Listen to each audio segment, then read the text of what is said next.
When James returned from his military deployment, he walked into his home to find his wife, Sarah, standing in the living room, her face pale with fear, dressed only in her underwear. She looked up at him with wide, terrified eyes.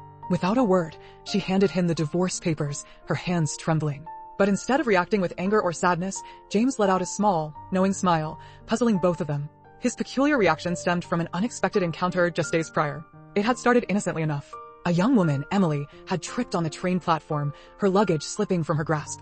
James had been about to help her when, suddenly, the train lurched violently, sending luggage and passengers alike into chaos. In the confusion, Emily had accidentally snatched James's train ticket. Moments later, the conductor approached James, informing him that his ticket was invalid. With no choice but to leave the train, James boarded a local bus, only to find himself seated next to Emily again. She apologized profusely for the mix-up, but James waved it off, his mind racing with curiosity.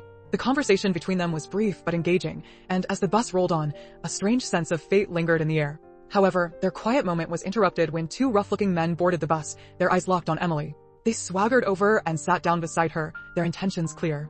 Without hesitation, James stood up, his protective instincts taking over. Before anyone could react, he stepped in, his voice firm yet calm. "Excuse me, but this seat is taken." The men sneered, clearly not interested in backing down.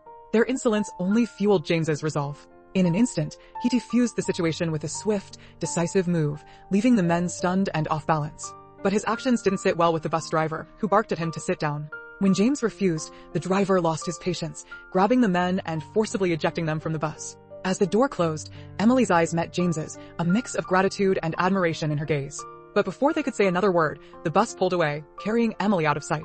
James sat back in his seat, a mix of frustration and hope swirling inside him.